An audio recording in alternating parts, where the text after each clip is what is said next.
South Korea, also known as Worst Korea or West Nippon, is half a country that is only known for exporting feminine pop singers, smartphones, and Turkish kebab, at least according to green card aspirants and women. The truth is, South Korea is also known for exporting gacha slop MMOs, One Good Horror Movie, and turtle ships in Civilization V. They even have their own version of SCP with better writing. However, the South Korean government wanted this to change, which is why they commissioned NeoWiz to create a national epic to stand the test of time, giving them their full faith. This was due to their history of making the country's greatest mobile game titles, like DJ Max and Brown Dust 2, the latter of which greeted me with this image on their website. NeoWiz then assigned this task to Round 8 Studios, who on their website claim they are known for Bless Unleashed. Holy Jesus! What is that? A middling Korean free-to-play MMO, which doesn't even have them as a developer on the Steam page. A perfect pick for the role. The South Korean government had so much confidence in them that they also asked ShiftUp, another studio that only makes mobile gacha slop, to make another Korean epic. The end result is two decent games made for different breeds of homosexual. Liza P is one of these two games, which was made by copying the Japs' homework and combining every FromSoft game, changing it just enough to avoid the Emperor's wrath and another invasion. Liza P is What If Dark Souls, but in the Victorian era, and what if you play as a tomboy who is actually a dude? If you never played it, it is pretty much Dark Souls 1 with gameplay and elements and themes from Bloodborne and Sekiro. Just replace puppets with hollows and Ergo with humanity and souls, and you can see the connections. Liza P, Overture, is What If Dark Souls, Artorias of the Abyss, but Artorias is a woman. Since you probably played the game to end up here, I'm not going to delve much deeper into the story since that is for lore and theory channels, and because the story is probably the strongest part of the game, alongside the visual style and the music.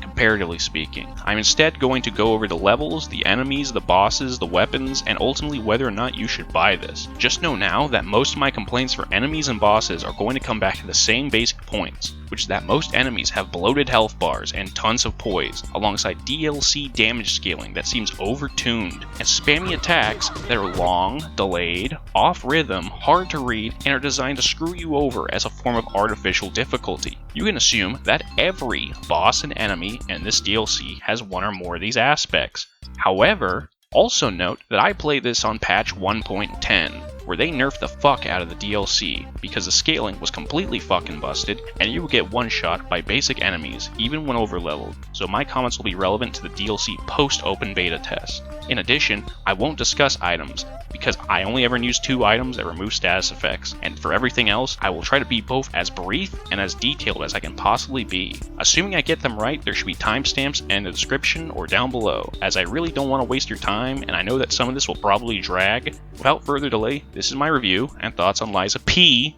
Overture. Ayo, welfario, hold up, the ghetto better than the suburbs and shit. Listen up. We begin by nearly finishing the game first, and then starting the DLC. As with most DLCs in these games, you can access them much earlier than you probably should, due to how leveling and scaling works. So instead of jumping right in at Chapter 9 when it becomes available, we get through Chapter 11 first. After following a white butterfly, we get sent back to the past, dumped into a snowy forest so we can fight wolves from the Thing. How in the blazes? And I mean that literally. The zoo burned down a long time ago. Give me a minute to think about this. Can't do anything. I'm pressing buttons. Whilst our backseat guide provides unhelpful commentary and advice, as he did not read the description on the DLC page. He is also so dense that it actually gets to a point where it feels like the devs assume you are just plain stupid and can't figure out what is going on for yourself, and that they need to show you the way, so to speak. We proceed down the slopes until we encounter a zoo and a new enemy type, which is a giant gorilla carcass. He is very displeased to see us. This big monkey is related to the smaller, lesser ape carcasses seen throughout later parts of the zoo. I have to point this out as A, this DLC clearly has woke elements and forced diversity, as they pretty much retcon the existence of Africa into the universe, since there are 0 black people in this entire game. Where did they get the monkeys? The elephants. Them adding this is the first step to rug pulling the audience in the sequel, and we all know where this goes. If you don't believe me, then you should look at my source, ChatGPT, which has never told me anything incorrect. Also B, these are clearly mandrills, meaning the wiki is full of racists and shitlords. If you have any complaints, please turn your attention towards the credible source. We do get a nice look at the wildlife and the taxidermy exhibits. They're pretty cool. Not many games out there touch on the Victorian era, or the late 1800s and early 1900s, and most of them are garbage. As we venture through, we encounter zombies and small crawling ball sacks that hurl hernias at you. Of course, it can't be a zoo without an elephant, clearly effective elephantitis. Don't look that up, who rams into you before kicking you with giraffe legs. We turn him into a Zimbabwean dinner before proceeding to a brand new area, which is more snow, with more wolves and more polar bears. Now, the polar bear demonstrates the excellent anime design of this game, as he slams his head into the ground 6+ times and then drags his head towards you, before slamming his head again. We either get comboed for being impatient, or get so far away that he is a non-threat. Past him is the Savannah Zone, which is immediately apparent by the bounty of snow everywhere, and the angry Australian wildlife, also known as angry joeys, which aren't very realistic. Kangaroos can't hop backwards. It's not very funny, but you learn something. I don't care how drunk you get tonight, you will never forget that. You'll be in Australia 9 years from now, your friend will get attacked by a kangaroo, and you'll instinctively yell, "Get behind him!" Why are we still here? Kangaroos can't hop backwards. Just to suffer? It even has another elephant man elephant, except this elephant has the jungle within him, literally, as they seem to have stuffed him with all the wildlife and coolant they could find. This led to my first death in the DLC, as he spews out Frost, a brand new, fun status effect that not only does damage to you over time and reduces stamina regen, but also makes you physically slower. Even better, it not only requires a specific item that exclusively removes Frost buildup to get rid of, it also builds up incredibly fast, as none of your armor pieces seem to actually provide elemental resistances to Frost, meaning only amulets and the quartz upgrades affected. What a great mechanic.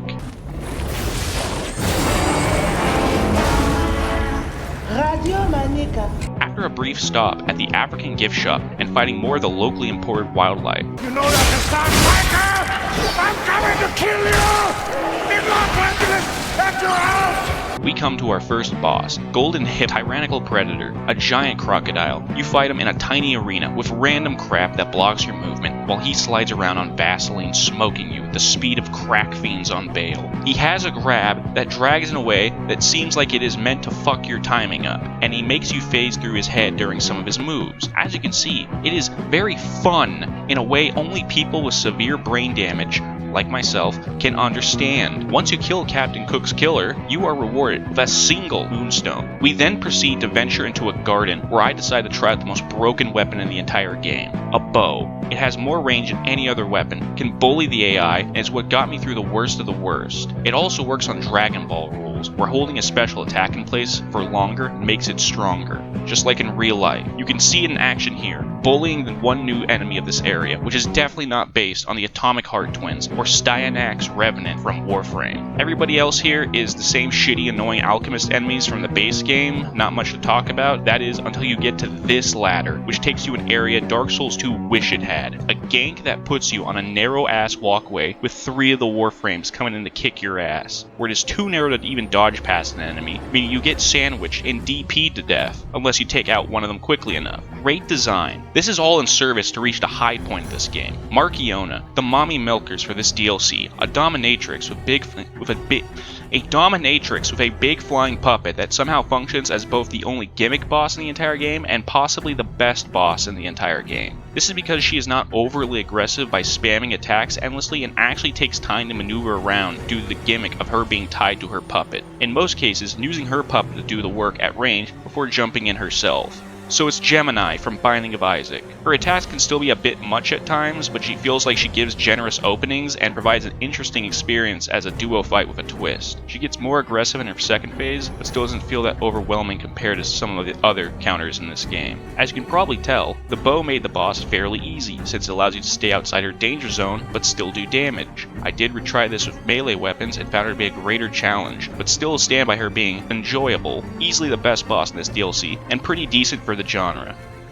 We're nearing the end of praise I have for this DLC. Like a bunch of monkeys had been let out of a zoo, given bottles and whiskey and guns and so forth. You wouldn't hate the monkeys, but you certainly want them back in the zoo. After After this point, we reach the Carnival. It's not too bad for a carnival, to be honest. It even comes with mini games where they give you throwing wheels and expect you to somehow hit each of these dolls with just 10 of them. Luckily, the bow has infinite ammo, making it very easy. The area is also fairly short, with just a few tents and attractions, several reused enemies, including the first boss of the base game, Parade Master. That said, there are some new enemies, like the maid, who is a robot that sweeps. She can take half your health by doing this, meaning she is more powerful than most enemies in the game. Also, she is not actually new, since there are already maid bots in the base game. There are also marionettes, who are little bitches, and also are just reskins of the little puppet girls, but with a drill hat. You have some other minigames that don't require throwing items, like whack-a-mole,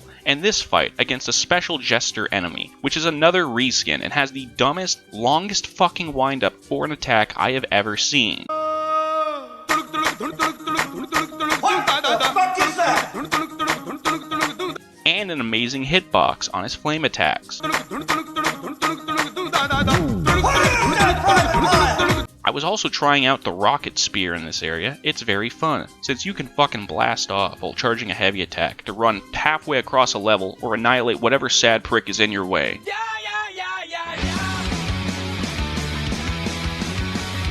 That said, it gets a special that is worse than useless, barring the rare scenario where it actually hits something, in which case it is just useless. After finding the key to unlock a gate, we come to a tram, next to the daughter of Helen Keller and the first modern artist, taking us to Krat Hotel, except it is unopened and unoccupied, save for this posh cunt, who is definitely not going to betray us, and a furry, LARPing as both Tony from Hotline Miami without the rest of the tiger, and Pocket Cat from Fear and Hunger without the, while combining both their calorie counts, who trades valuable items in exchange for Pizzagate coins. He claims he somehow lost them all over the place, but looking at him makes me not believe that. Next to him is the elevator that progressed the game, which takes us to the Zelator research facility, not the Relic Trismegistus, which is where this elevator normally takes you. Maybe they close this floor off at some point. Obviously, Zelator is a research facility, underground, full of zombies and science experiments gone wrong. I wonder where I've seen this before, but it's different this time because someone left the AC on for too long and there are wardens with red-hot iron brands who do not resemble any other overseer-type enemies you may have seen before. Luckily, I've upgraded from the bow and a drill and now have claws and a gun, both of which are pretty good.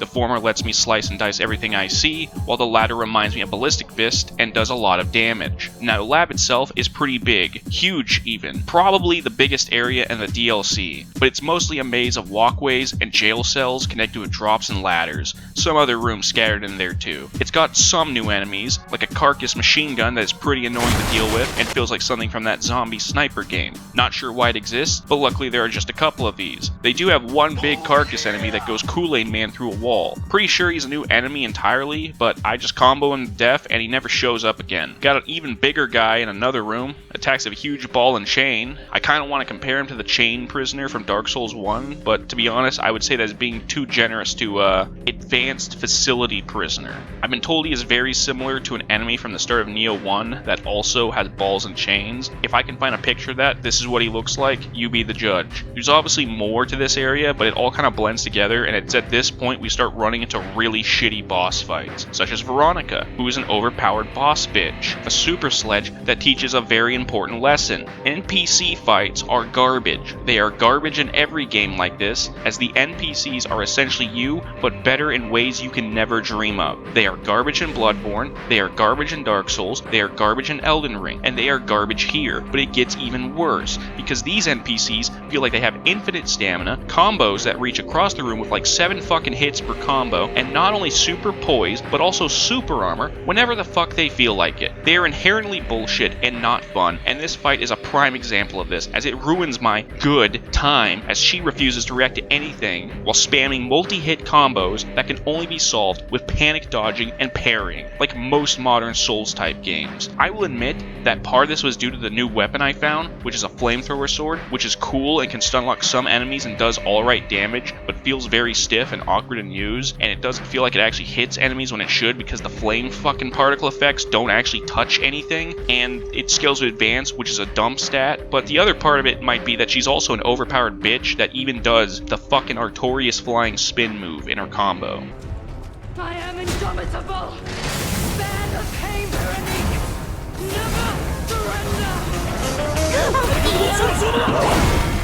After putting her in her place, we then venture forward, admiring the scenery and lighting zombies on fire. We encounter Namahage from Neo 2. I can tell it's Namahage because he has the exact same move.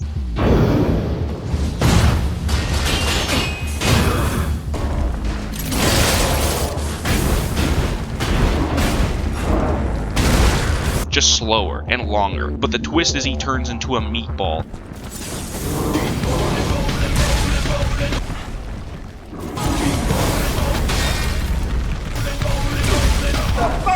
And dashes into us over and over with amazing physics, which is why he's referred to as Rolling Carcass. There's much more, but again, mostly reskins, and most of them inflict frost, which is AIDS. We then face the two-faced Overseer, which looks like Pyramid Head without an apron, at least if you are retarded, like myself, as he is clearly wearing an apron. He honestly looks like a shitty Dead by Daylight character. I also summoned a Weeb using a trumpet. I forgot to mention running into him because I don't care. He has the bow, so he is of course OP.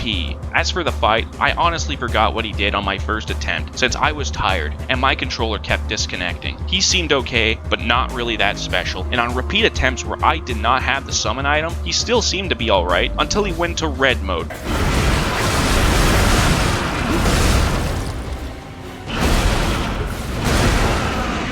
You shall be avenged. The fuck you staring? Where he then spams 12-hit combos, but not all the time, because sometimes the combo ends early, or it has delays between segments to confuse you. He isn't that bad outside of his rage phase. He does feel like he has some mass behind him and doesn't jump around like a ballerina. He also isn't a greasy bastard like the Tyrant, or a woman like Veronica. One of the better bosses, but the bar isn't very high. After this, we enter the mines. Lobbyists aren't bad people. Special interest groups are not bad people. But guess what? They're corrosive. People who accept money from them aren't bad people. The mines are pretty boring. It's jagged rocks and mining equipment. You've seen this before. The store description claims you would be exploring never-before-seen locations of Krat, but besides the hotel, you never seem to actually go anywhere that's in the city itself, and these mines are technically in the base game. This shit is dragging hard right now, so I'm gonna go over the brief notes. We encounter Posh Cunt again. Who lies in a very obvious way before giving me a key he shouldn't have. This area does actually have a couple new enemy types that stand out, like a slow alarm enemy that alerts the miners that a miner is nearby. Bucket enemies who throw rocks at you constantly. Fuck your mother. And the Big Mine Daddy, as I have dubbed him. I call him this because he looks like a big sister and uses mines like a rosy Big Daddy from BioShock, and is overall just annoying to fight. He really only plants mines I never trigger, or he detonates an explosion after jumping on me. Sometimes he swings his big wrench at me in an annoying pattern. Have I mentioned that the enemies in this game are generally annoying? I feel like I haven't made that part explicitly clear. I definitely haven't mentioned that everything I have said and will say about the enemies gets much worse in New Game Plus, because they just do more damage and have more health, meaning you have to deal with their bullshit for longer. New Game Plus is generally never worth it in any of these games because they have no clue on how to actually make it interesting or really hard for a second playthrough, let alone a third or a fourth playthrough. This game does at least add new upgrades for the first 2 New Game Plus cycles, but obviously the scaling will just get out of hand and you'll stop having fun very quickly. This area also has crusher robots with big hammers, which are not so bad, but provide an opportunity for me to mention how absolutely useless this game's wiki is. I used it in post to make sure I didn't miss any specific enemies or details, only to find that some pages literally don't work and most of them are incomplete, missing basic information you would expect a video game wiki to have. But the entry for the Crusher Puppet is special because, despite being included in the enemy section as an enemy, it is also listed as an NPC for this area and links you to a page for the NPC named Crusher Robot, except there is no NPC called Crusher Robot. It's a completely different NPC that uses special broken robots, and there is no actual entry for the enemy, which you are going to encounter before you even deal with the NPC in question. What can I really say except... Guys, love yourself. That's all I gotta say. If you look in the mirror and hate yourself, love yourself. Yes, you should love yourself now. Yes, You stupid n- Better than that, though, is an unironically unique enemy. This flying drone that seems to ambush you when you walk past certain points. Doesn't matter, because this is all just build-up for what might be one of the worst enemy encounters I've ever seen in a video game. As you drop into a room, only to see a giant drill, probably used for unscrupulous activities. Insert Buckbreaker 9000 joke here. It's pure cancer. Terminal cancer. The camera actively fights you and is up your ass half the time. The robot spams thrusting drill attacks endlessly. You can't seem to actually get away from these attacks due to the tracking and the shitty camera and the small room, and you have to run a long ass way back if you fuck this up, and it's just not good. Now, some of you will probably say, why don't you run past the enemy if it's so bad? You don't have to fight him. To which my response is, why are you skipping content in a $30 DLC that is only a few hours long? If you don't like the taste of your shit sandwich, then why did you buy it at all? To which you will say, why did you buy it then? And to which I say, I didn't. Wait, I'm not sure I'm supposed to say that. Before we go down to the next boss, we roll off the elevator to fight the super secret boss fight, which I will admit, I used the wiki to find him as I had no clue where he was. Secret bosses and these kinds of DLCs are usually more hit than miss. Sure, you get that Gravetender's champion sometimes, but you also get Calamite, Dark Eater Midear.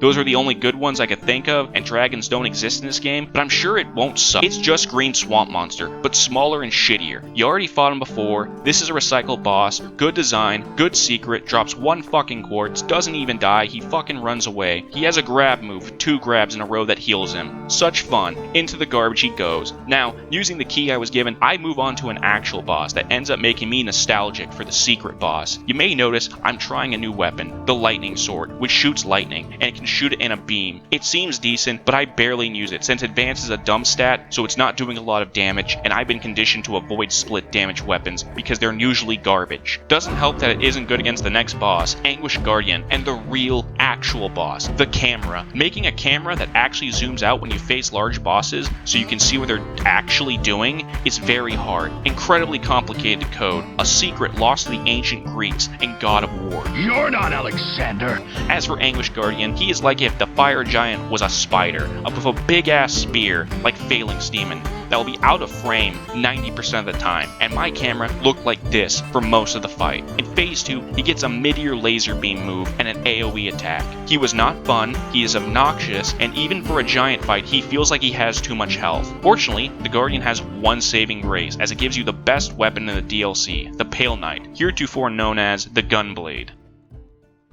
I've just started this calypso. It is fucking minging. After this, more mines, but after this, more snow, but this time with water and shipwrecks. This is where we find the one optional area in the DLC, a coastal cave, which has very little of note besides a giant monster that tries to gank you. It didn't work. As for the shipwrecks and ice floats, they feature riflemen that can quickfire with bolt-action rifles,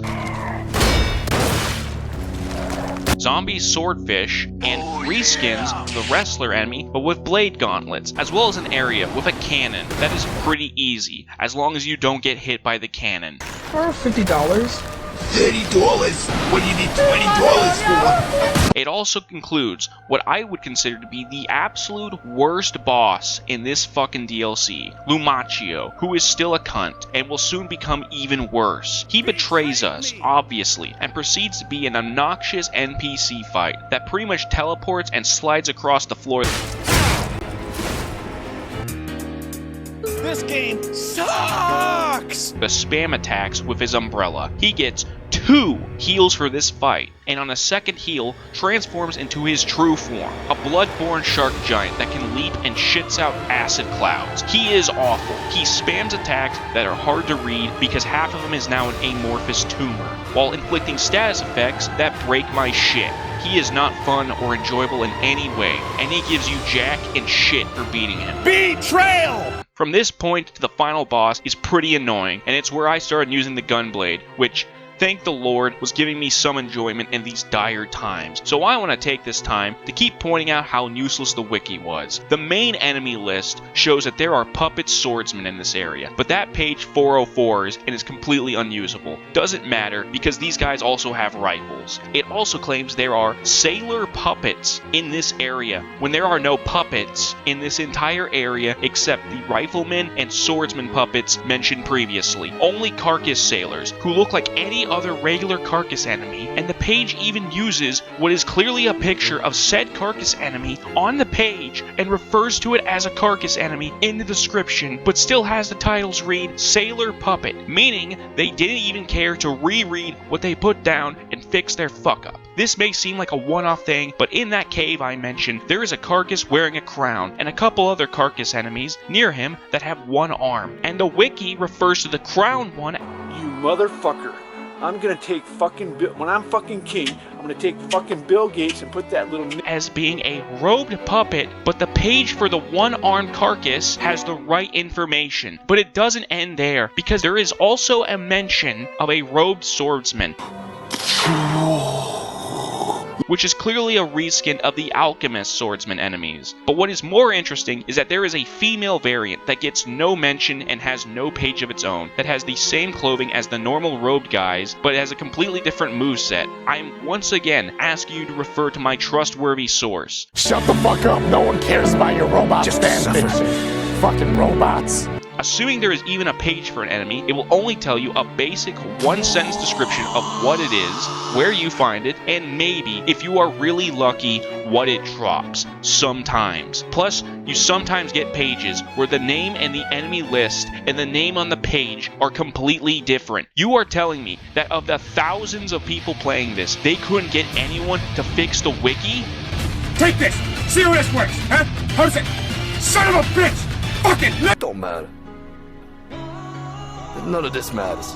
I mean, it's Fextra Life. I don't know what I was expecting. The end of the shipwrecks brings us to the lighthouse, a village, according to some drunk fisherman, that consists of 3 houses. I only mention this as you need to do his quest to get a key to unlock a door to his house, unless the assets load in too slowly, in which case you can just walk into his house before the door loads in, locking you in. The dock portion of this village has some basic carcass enemies. The wiki mentions that there's a brand new coral carcass enemy that only appears in this area, but it's just a reskin of the ones that are in the cathedral area.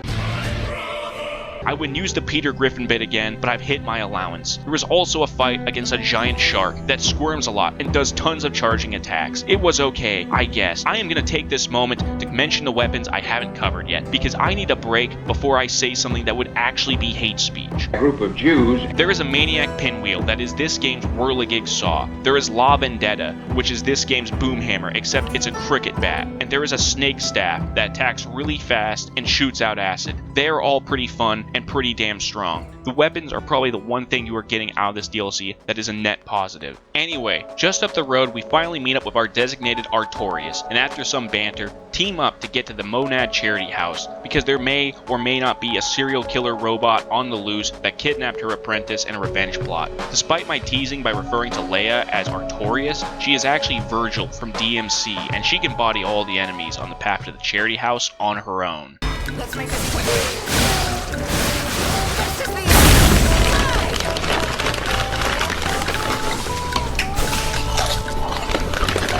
Your life is nothing. You serve zero purpose. You should kill yourself now. Now, I've been talking for a while, and I was originally going to skip talking about the Charity House level because, well, the wiki didn't even have a page for it, despite the DLC being out for a full month. It would be thematically appropriate. However, it turns out that it took me so long to actually make and record this script for this video that they finally made pages for the areas. Unfinished pages, but pages nonetheless. Still not going to talk about it, as most of the enemies here are reused from elsewhere, and the most noteworthy parts are related to story spoilers that I don't have the time or energy to spoil for you. I will note that there is a loud and very melodramatic track playing through the entire area that kind of wears its welcome out since it never stops playing. I haven't mentioned the music much because honestly I am not the best person to judge it, and I don't actually recall most of the tracks that are played. The boss tracks are okay. They don't stand out that much. The records you get are really nice and actually tie into the story, which makes them have an emotional impact. And some of the orchestral pieces that are scattered around are super nice, in particular the one that plays after the Markiona fight. And even then, it's pretty much just a heavily modified version of Lacrimosa. Well, that's exactly right. What we've done is we've taken the 360, we've added a DSP. Why am I poisoned? Why am I toxic? What? Anyway, enough stalling. We're at the final event, the thing everybody has been waiting for, the hardest shit millennia of this game. Arlecchino, or also known by his full name, Slave Knight Lady Arlecchinos, orphan of good game design and low-tier god, intelligent, nihilistic, and with a wicked sense of humor. He is just Monsoon, combined with Raiden and Sundowner's personality from Metal Gear Revengeance. In all fairness, he is unique by this game's standards because you get the option to revive Artorias to assist you in combat, which is the difference between a fair fight and anal gapage. This is because Arlecchino is programmed to be a piece of shit, and Round 8 doesn't even try to hide it. Other games don't openly tell you that the boss input reads, even when it's very obvious that they do. But Arlecchino is different, as whenever you heal, his eyes glow a sinister red before he punishes you for being bad at the game, causing you to take more damage, which requires you to heal more, leading to an infinite feedback loop until the player dies and leaves a negative review. A true Chad boss. At least he does this in the first phase, when he isn't distracted by Virgil, who is there specifically to prevent you from getting completely fucked over all the time. She is a crutch designed so that normal people can actually beat the DLC they paid money for, though some people are not as capable as others.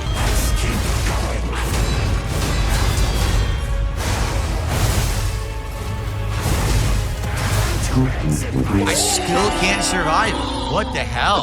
However, this is a bell curve scenario, where the stupid and the smart are both correct, as this boss is cancer. If you're the sort of person to brag about beating a boss without taking damage or without using crutches, I would like to see you apply those skills in real life and take yourself to Detroit or to Birmingham.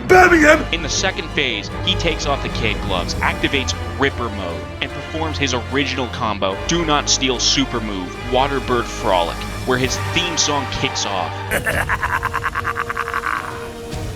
That nickname you love so much. Want to know how I got it? Actually, why don't I give you a demonstration?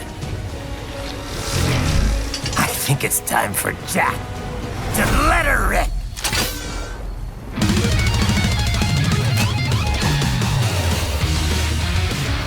Magnetic force, Jack. Nature.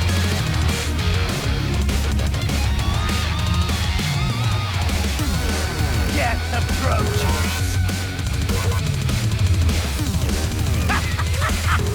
Welcome to my utopia of death. I'll put you under. Weakling.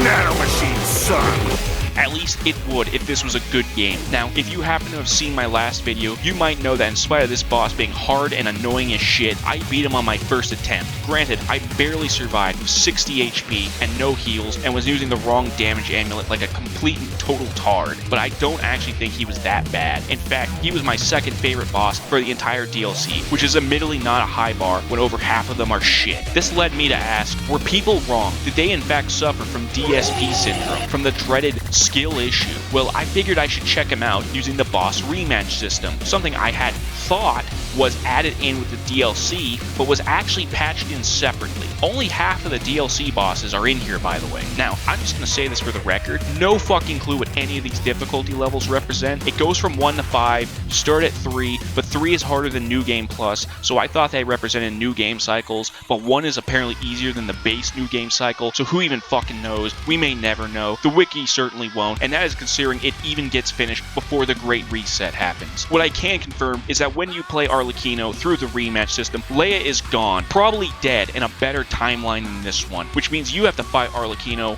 one-on-one. This was a game changer, as it truly made me appreciate how fucking dog shit he really is. His entire style is spam sonic speed combos you would need Adderall to perfectly block and dodge, after which he will either give a 2 whole seconds for you to take your turn or jump back 20 feet, causing you to miss your swing and window of attack before jumping in to do it all over again. His second phase is more of the same, except it gets Waterfowl Dance, Slave Knight Gale's Discus spell, and the damage after effects from Gale's third phase, and longer combos, with the only upside being that A, he no longer seems to input read heals, and B, he is now red, which means he is faster. He is another representation of everything wrong with modern action RPG boss design, as he has off rhythms to his attacks, insane speed, an overwhelming number of attacks, an overwhelming number of combos, unrelenting aggression, and a ton of fucking health. In other words, he is made for Zoomer audiences that need constant stimuli to stay engaged with whatever is in front of them. The only concessions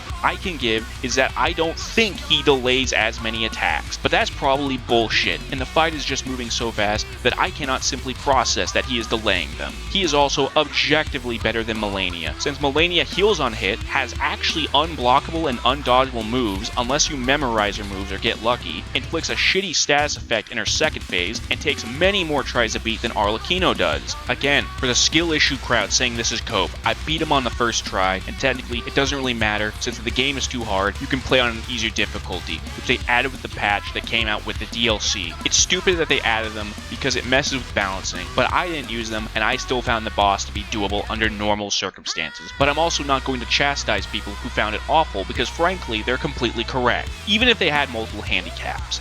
Well, because it's funny, I get people to waste their money so they can mute me. That's funny, game sense, don't you understand? It's not funny, you're like bending over for your e-daddy who's making money off of Back to the review. After causing Arlecchino to go on his Riddler arc, Virgil saves his apprentice and gives me her cool-ass saber and her cloves before we are sent back to our timeline, since we accomplished our goal as a summon by beating the final boss for her. And absolutely nothing else of note happens after this point, and everybody lives happily ever after. Until the sequel comes out. Conclusion. Should you buy Liza P. Overture? Should you pay $30 for this? $30? No, you shouldn't. I would say this isn't worth more than $15 for what it gives, which is a whole lot of headache and not much else. Not that it matters, because chances are you already played it, either literally because you already bought the DLC when it came out a month ago and would have thus already played it, making this review completely redundant as an actual recommendation, or spiritually because you've already played a game like this that did everything it did better. When this game isn't just making me think of Dark Souls and the aspects copied from it, it instead makes me wonder what they actually copied from instead. Even the main game had this issue, and it felt like it had an identity crisis and a lack of originality, even as one of the most decent Souls-like games there are. The term itself tells you everything you need to know about the game. It will always be directly compared to Dark Souls and other FromSoft games. I'm not saying that it can't have similar ideas or themes or concepts. That is stupid, but when I am seeing exact plot beats and bosses from other games in your game, now it feels like you're taking a bit too much. Old devs did not have other games to copy off of, and the games they made are still the best ever made. There is truly nothing new under the sun, and as modern gaming proceeds to both cannibalize what has already been done in the past and homogenize it for the modern audience, everything melds into a feverish haze, the same memory at 100 points in time. Every experience is separate but non-distinct, eventually homogenized into a series of reoccurrences without end, and eventually, when these games become the experiences the next generation grows up with and looks to for inspiration, what will become of the stories and experiences they create? Maybe they will be doomed to repeat the cycle, and maybe this DLC marks another footfall in a death march for society. Or maybe, just maybe, I am at the end of my rope. I have fucking had it, because I am constantly reminded of better games I could be playing instead that don't cost $30 fucking on top of the price for the base game. In truth, I thought the DLC was okay, even fun at some points, but that's because I have a high tolerance for bullshit game design, and don't have a room temperature IQ. In general, it's just the same modern FromSoft crap you see over and over, but depending on who you are, it is either just annoyingly hard in a bad way that doesn't feel like a well-designed challenge, or is boringly easy because you've memorized every attack pattern. For $30, you can get much better experiences. Hell, for the same price as a key for just the base game of Liza P, roughly $20 to $23, you can buy Nioh 2 and all of its expansions, and you can get way more out of it. For less, you can buy either of the first 2 Dark Souls games and all their respective DLC, or even countless other games that, unlike all of these options, are actually fun and actually good. Or, if you still have a strange compulsion to play this, but don't have the dosh to spare, you'll be happy to know that there are other viable methods, allowing you to skip the entrance fee and still get the experience, minus having to cope through sunken cost fallacies. I would still say that you are really playing the DLC for the busted weapons and the story, which is actually quite strong for a game such as this. Hence why I avoided any detailed explanation of it. I know I made fun of it, but it does have a strong impact if you were invested into the story of the main plot. If you like the base game that much and don't want to sail the high seas for whatever reason, just wait for it to be on sale for at least 50% off. The gameplay is just really not that enticing, the bosses are not fun to fight for the most part, the areas don't feel that interesting, the level of content you get feels underwhelming for the price, and while the visuals are nice, that is to be expected at this point. Then again, the Gunblade is pure Kino, and because of all that, I'm just gonna have to give the DLC a 7 out of 10. It has a little something for everyone. Fucking thing sucks! To anybody that made it to the end of this incoherent ramble, I heavily appreciate it. This is my first attempt at making high-quality garbage, a blind swing, and a woman's shelter, if you will, and I hope that at least some of you got genuine enjoyment out of it. A special thanks to Kane's Games for shouting out my last vid, and for inspiring me to play this piece of shit in the first place, and to Cool SS for helping me make a thumbnail that doesn't suck dick. I'm not sure what I would make a video on next. Maybe something fun. Maybe could be hot garbage. I'm open to suggestions. It will definitely be shorter since I spent days getting the script right for this, and was not expecting to be this damn long. In any case, thanks again for watching the end. Maybe I will see you next time. Have a good one.